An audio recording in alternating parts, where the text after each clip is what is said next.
So our first DLC offering is called First Strike. It releases February 1st. It has 5 new levels in it, 4 brand new multiplayer maps, as well as a zombie level called Ascension.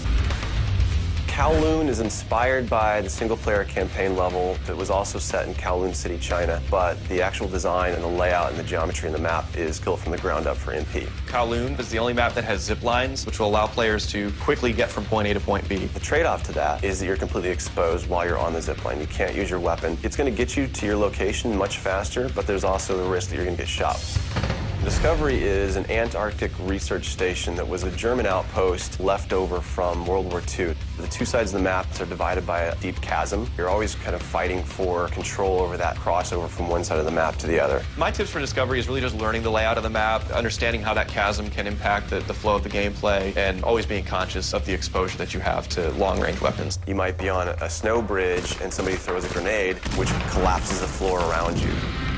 Our large map is Berlin Wall. This focuses on the checkpoint Charlie area of Berlin. It puts you fighting on the two different sides of the wall. So you've got East Berlin versus West Berlin kind of thing going. Berlin Wall has certain attributes about it that if you use it right, you're going to have the competitive edge over your opponents. It has a lot of very long view distances. It's a really great map for snipers. There's some good high points, some good elevation there. And one of the unique aspects about Berlin Wall is that there's the no man's land in the middle. You can take the risk of going through no man's land to get a faster route, but there's a good chance you're going to get mowed down by the auto turrets.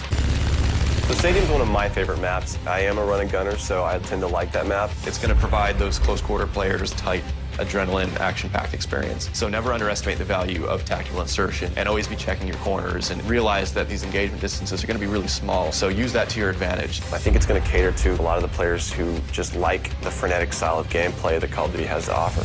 One of the big agendas with this map pack is we wanted to listen to the feedback that people have been giving about all the maps they've been playing with the release of the game. They want more verticality, more sniper opportunities. They really love the interactivity that we did. These are components that we wanted to bring back in a pretty big way in the first DLC offering. First Strike is going to be available February 1st for 1,200 Microsoft points, and it'll be available on Xbox 360 first.